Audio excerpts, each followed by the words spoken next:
বন্ধুরা, চোখ বন্ধ করে একবার কল্পনা করুন, চারদিকে সবুজ অরণ্য, পাখির আনাগোনা আর শীতল আবহাওয়া বইছে। আর সেই অরণ্যের মাঝে একটি আশ্রম, যেখানে এক গুরু বসে আছেন বিশাল বটবৃক্ষের ছায়ায়। চারপাশে বসে আছে তার শিষ্যরা সেখানে বই খাতা নিয়ে নয়, বরং প্রকৃতি আর জীবনের ভেতর থেকেই তারা শিক্ষা আর জ্ঞান অর্জন করছে। হ্যাঁ, এটাই ছিল আমাদের প্রাচীন গুরুকুল ব্যবস্থা। বন্ধুরা, অনুরোধ করছি ভিডিওটা শেষ পর্যন্ত দেখুন, কারণ এই ভিডিওটির শেষে আছে সেই বাস্তব সত্য যা বর্তমানে প্রতিটি মানুষের জানা উচিত। বন্ধুরা, গুরুকুল মানে শুধু শিক্ষা নয়, গুরুকুল মানে সততার মধ্য দিয়ে জীবনযাপন করার পদ্ধতি শেখা, মানুষের চরিত্র গঠন করা, সমাজ আর প্রকৃতির সাথে মিলেমিশে চলার বিদ্যা শেখা। এই গুরুকুলই ছিল একটা সময় ভারতীয় সমাজের মেরুদণ্ড, যেখানে রাজপুত্র হোক বা সাধারণ কৃষকের সন্তান, সবাই সমানভাবে গুরুসেবার মাধ্যমে শিক্ষা গ্রহণ করত। যেখানে শুধু বিদ্যা নয়, বেদ পাঠ, শাস্ত্রবিদ্যা, যুদ্ধবিদ্যা, সঙ্গীত ও আচার বিচার এর সবকিছুই শেখানো হতো গুরুকুলে। কিন্তু আজ প্রশ্ন হচ্ছে, আজ কেন ভারতবর্ষে গুরুকুল নেই?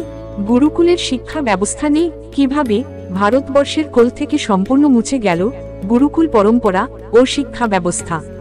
আসুন বন্ধুরা, আজ আমরা তারই রহস্য উন্মোচন করার চেষ্টা করি। গুরুকুল ছিল আমাদের প্রাচীন ভারতের শিক্ষার প্রাণকেন্দ্র, কিন্তু ভারতবর্ষে মুসলিম শাসন ব্যবস্থা প্রতিষ্ঠিত হওয়ার পর থেকে এই গুরুকুল শিক্ষা ব্যবস্থা ধীরে ধীরে ভেঙে পড়তে শুরু করে। মুসলিম শাসকদের অনেকেই ভারত জয় করার সময় অসংখ্য গুরুকুল, অসংখ্য আশ্রম ও বড় বড় গ্রন্থাগার আগুনে পুড়িয়ে ধ্বংস করে দিয়েছিল। নালন্দা বিশ্ববিদ্যালয়, বিক্রমশিলা বিশ্ববিদ্যালয় এবং ওদান্তপুরী বিশ্ববিদ্যালয় ছিল সেই সময় বিশ্বের সেরা শিক্ষাকেন্দ্র। কিন্তু 12তম শতকে একজন মুসলিম সুলতান মোহাম্মদ বিন বখতিয়ার খিলজি এগুলোকে জ্বালিয়ে দিয়েছিল, যার মধ্য দিয়ে জ্বলে গিয়েছিল গুরুকুলের হাজার হাজার পুঁথি ও বেদশাস্ত্র। এর ফলে শতাব্দীর পর শতাব্দী ধরে সঞ্চিত জ্ঞান এক ধাক্কায় চিরতরের জন্য হারিয়ে যায়। শুধু তাই নয়, মুসলিম শাসনকালে মুসলিমরা তাদের ধর্মীয় শিক্ষা প্রচারের জন্য মাদ্রাসা শিক্ষা ব্যবস্থা চালু করে, যেখানে কোরআন, আরবি, ফার্সি, ইসলামী আইন ইত্যাদি পড়ানো শুরু হয়। এর ফলে ধীরে ধীরে গুরুকুলের জায়গা দখল করে নেয় মাদ্রাসা নামক ইসলামী শিক্ষা প্রতিষ্ঠান। ফলে সনাতনী হিন্দু ছাত্ররা আস্তে আস্তে গুরুকুল শিক্ষা থেকে বঞ্চিত হতে শুরু করে। যাও বা 2-4টে গুরুকুল চুপে চুপে চলত এবং সেই গুরুকুলগুলোকে চালানোর জন্য সমাজ থেকে অনুদান আসত। সেটাও মুসলিম শাসকেরা এই অনুদান বন্ধ করে দেয়, এমনকি অনেক সময় আশ্রম ও গুরুকুলের জমি বাজেয়াপ্ত করে দিত, যার কারণে ছোটমোটো গুরুকুলগুলো অর্থনৈতিক দুর্বলতার কারণে টিকতে পারেনি। অপরদিকে হিন্দুদের ধর্মীয় ও আধ্যাত্মিক শিক্ষা প্রতিষ্ঠানগুলোতে এক ধরনের সাংস্কৃতিক দমননীতি প্রয়োগ করে বন্ধ করে দেয় এই মুসলিম শাসকরা। গুরুকুলে বেদ, শাস্ত্র ও দর্শন পড়ানো হতো বলে অনেক জায়গায় এগুলোকে বন্ধ করে দেওয়া হয়। আবার কোথাও কঠোর নজরদারিও চালানো হয়। তারপর যখন মুসলিম শাসনকালে প্রশাসন, আদালত ও বাণিজ্যে ফার্সি ও আরবি ভাষা অপরিহার্য হয়ে ওঠে, তখন চাকরি ও জীবিকার জন্য হিন্দু সমাজও বাধ্য হয়ে নতুন ফার্সি ও আরবি ভাষায় শিক্ষা গ্রহণ করতে শুরু করে, যার ফলে গুরুকুল তখন সবার জন্যই অপ্রয়োজনীয় মনে হতে শুরু করে। বন্ধুরা, আমাদের ভারতবর্ষ ছিল জ্ঞান, সংস্কৃতি আর শিক্ষার আতুরঘর, কিন্তু দুঃখজনকভাবে প্রথমে মুসলিম শাসন আর পরে ইংরেজ শাসন আমাদের সেই মহামূল্যবান প্রাচীন শিক্ষা ব্যবস্থাকে ভেঙে চুরে মাটির সঙ্গে মিশিয়ে দেয়।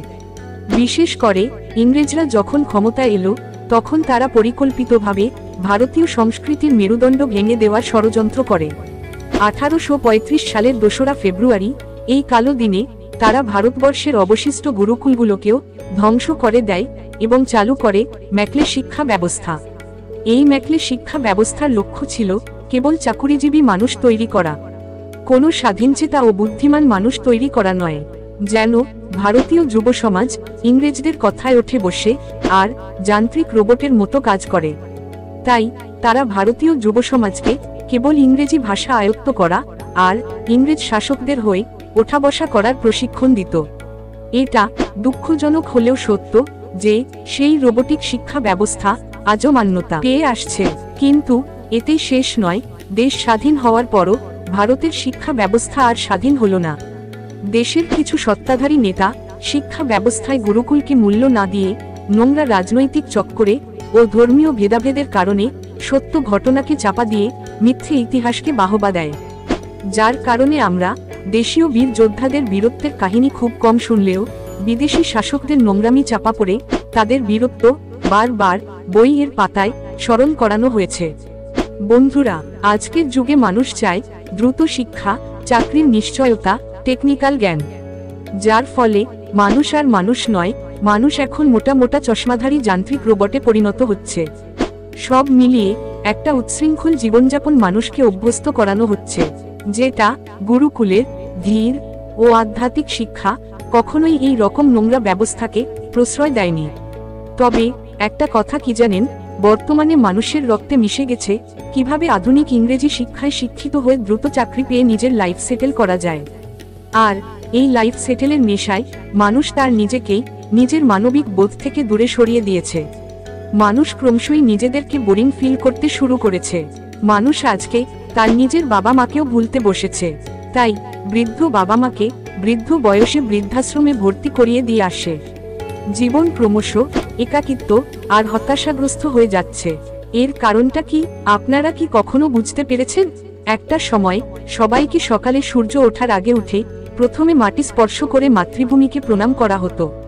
তারপর সূর্যকে প্রণাম করে সূর্য প্রণাম মন্ত্র পাঠ করা হতো। তারপর শারীরিক চর্চা ও ধ্যান যোগের মধ্য দিয়ে নতুন দিনের সূচনা হতো। তারপর গুরুকুলে বেদ, পুরাণ ও উপনিষদ পাঠের মধ্য দিয়ে জীবনের আধ্যাত্মিক জ্ঞান অর্জন করত।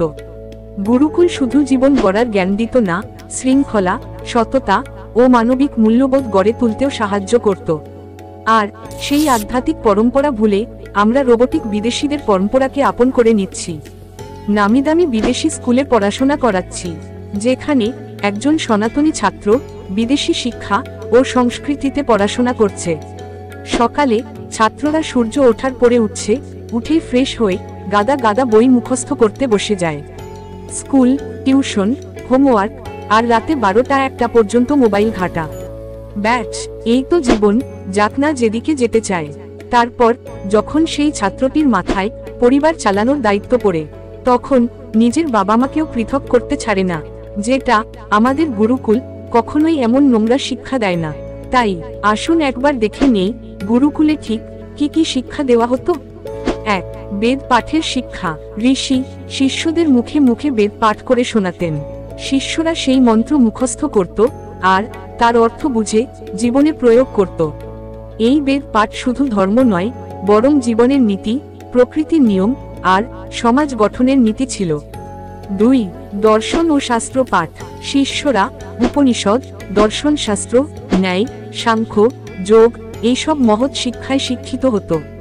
গুরু বলতেন, বৎস, শুধু পড়াশোনাকে মুখস্থ নয়, ভাবতে শিখো। জীবন আর বিশ্বব্রহ্মাণ্ডকে প্রশ্ন করো, তবেই তোমার সঠিক জ্ঞান তোমার ভেতর থেকেই উদিত হবে। এই সব কারণেই গড়ে উঠেছিল বিশ্ববিখ্যাত বিভিন্ন দর্শন চিন্তকরা। 3. বিজ্ঞান ও গণিত শাস্ত্র। গুরুকুলেই প্রথম জন্ম নিয়েছিল জ্যোতির্বিদ্যার সূচনা।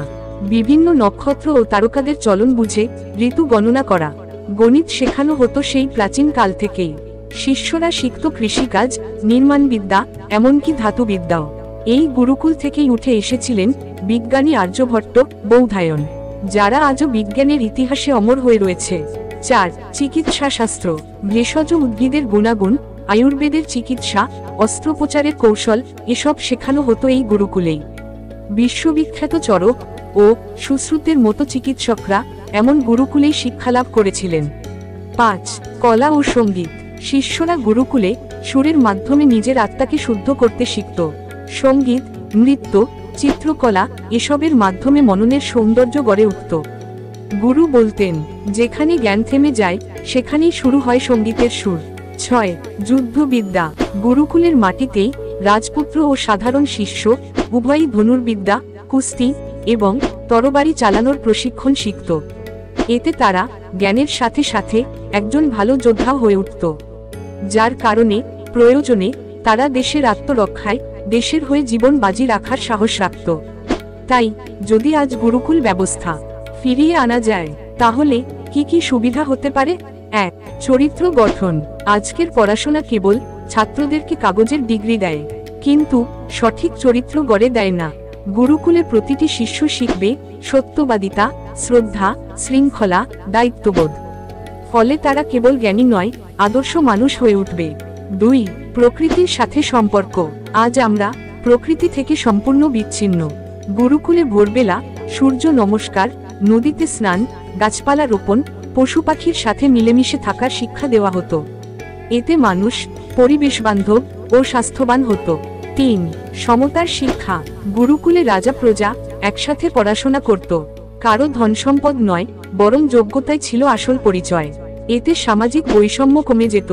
তাই গুরুকুল অত্যন্ত আবশ্যক বর্তমানে। 4. আত্মনির্ভরতার শিক্ষা। শিষ্যরা নিজের কাজ নিজেই করত, কাঠ কাটা, রান্না করা, বাড়িঘর পরিষ্কার রাখা, গুরু সেবা করা।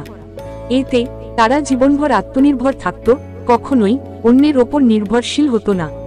5. সর্বাঙ্গীন শিক্ষা। গুরুকুলে গণিত, বিজ্ঞান, যুদ্ধবিদ্যা, সঙ্গীত, বেদ, দর্শন ও ধ্যানযোগ সবকিছু শেখানো হতো। মানে একসাথে শারীরিক, মানসিক, আধ্যাত্মিক বিকাশ সবকিছুই শেখানো হতো, যা আজকের স্কুলে এমন সর্বাঙ্গীন শিক্ষা পাওয়া যায় না। 6. গুরু শিষ্য সম্পর্ক। আজকের দিনে শিক্ষক ও ছাত্রদের সম্পর্ক হয়ে গেছে পেশাগত, কিন্তু গুরুকুলে গুরু ছিলেন পিতার সমান, শিষ্য ছিলেন সন্তানের মতো। এই ভালোবাসা ও নিবেদন শিক্ষাকে করে তুলত আরও কার্যকরী, আরও আকর্ষণীয়। 7. সামাজিক দায়িত্ববোধ। গুরুকুলের ছাত্ররা কেবল নিজের জন্য নয়, সমাজের জন্য বাঁচতে শিখত। ফলে তারা বড় হয়ে হতো আদর্শ নেতা, ন্যায়পরায়ণ রাজা, জনসেবক ও জ্ঞানী। 8. আধ্যাত্মিক জ্ঞান অর্জন। গুরুকুলে শুধু পুঁথিগত শিক্ষা নয়, সেখানে শেখানো হতো কিভাবে আমাদের আত্মাকে পরমাত্মার সঙ্গে মিলন ঘটানো যায়, কিভাবে জীবনের প্রতিটা বাধাকে অতিক্রম করতে হয়, কিভাবে নিজের জীবনকে ও নিজের পরিবারকে সুরক্ষিত রাখতে হয়, কিভাবে একাকিত্ব, হতাশা আর ব্যর্থতাকে জয় করে পুনরায় সাফল্য অর্জন করতে হয়। বন্ধুরা, সময় এসেছে চোখ খুলে সত্যকে জানার। সময় এসেছে সেই ভুলে যাওয়া গৌরবময় ইতিহাসকে পুনরুদ্ধার করার। একবার ভাবুন, যদি আজকের শিশুদেরও ভোরবেলা গুরু ডেকে বলতেন, উঠো বৎস, সূর্যোদয় হয়েছে, প্রকৃতির কাছে শিক্ষা নাও, তাহলে হয়তো তারা শুধু ডাক্তার বা ইঞ্জিনিয়ার নয়, হবে সৎ, মানবিক ও প্রকৃত মানুষ। গুরুকুল শুধু শিক্ষার জায়গা ছিল না, বরং সঠিক জীবন গড়ার কারখানা ছিল। এখানে যে সন্তান আসত সে শুধু পণ্ডিত নয়, মানুষ হতো সৎ, শৃঙ্খলাবদ্ধ ও চরিত্রবান। বন্ধুরা, আজ আমরা আধুনিক স্কুল কলেজে পড়ি, বড় বড় ডিগ্রি অর্জন করি, কিন্তু সেই শিক্ষার ভিড়ে কোথাও যেন হারিয়ে ফেলেছি চরিত্র, নীতি, প্রকৃতির সাথে সম্পর্ক ও সামাজিক দায়িত্ববোধ। যদি আজকের শিক্ষার সাথে গুরুকুলের সেই মূল্যবোধ যোগ করা যায়, তবে আমাদের সমাজে আবারও জন্ম নেবে সত্যিকারের জ্ঞানী মানুষ, যারা শুধু চাকরিজীবী নয়, বরং মানবতার আলোকবর্তিকা হবে। বন্ধুরা, আজ আপনাদের কাছে একটি প্রশ্ন, আপনারা কি চান ভারতবর্ষের বুকে আবারও ফিরে আসুক সেই গৌরবময় গুরুকুল শিক্ষা ব্যবস্থা? একবার ভাবুন, আজ আমরা এক বিদেশি রোবটিক শিক্ষা ব্যবস্থার শিকার হয়ে আছি, যেখানে শিশুদের শেখানো হয় মুখস্থ বিদ্যা, নম্বরের দৌড় আর যান্ত্রিক প্রতিযোগিতা। এই শিক্ষা ব্যবস্থায় মানুষ হয়তো ভালো চাকর হবে, কিন্তু সঠিক মানুষ নয়। শুনতে খারাপ মনে হলেও এটাই বাস্তব। তাহলে কি আমরা চুপ করে থাকব? না বন্ধুরা, এখনই সময়, চলুন এক ভাষায়, এক সুরে, এক কণ্ঠে আওয়াজ তুলি। গুরুকুল ব্যবস্থা চাই, আর গুরুকুলের শিক্ষানীতি চাই। এই ভিডিওটি এতটাই শেয়ার করুন, এতটাই ছড়িয়ে দিন, যেন সোশ্যাল মিডিয়ায় এর ঝড় উঠে যায়, আর প্রতিটি ভারতীয় হৃদয় আবার জাগ্রত হয় সেই পুরনো ঐতিহ্যকে ফিরিয়ে আনার অঙ্গীকার। বন্ধুরা, মনে রাখবেন, যে জাতি তার মূল শিকড়কে ভুলে যায়, সেই জাতি কখনো মহৎ হতে পারে না। তাই আসুন, আমাদের মূল শিকড়, আমাদের ঐতিহ্য, আমাদের গৌরব, গুরুকুল শিক্ষাকে ফিরিয়ে আনার আন্দোলনে সবাই কণ্ঠ মেলাই। আজকের ভিডিওটি লাইক, কমেন্ট আর সাবস্ক্রাইব করতে বলবো না। সেটা আপনাদের অভিরুচির উপর ছেড়ে দিলাম। তবে একটাই অনুরোধ, ভিডিওটি প্রত্যেকটি মানুষের কাছে পৌঁছে দিন, যাতে ভারতীয় শিক্ষা ব্যবস্থার পরিবর্তন ঘটানো হয়। সবশেষে, এই ভিডিওটি সম্পূর্ণ দেখার জন্য আপনাকে অসংখ্য ধন্যবাদ।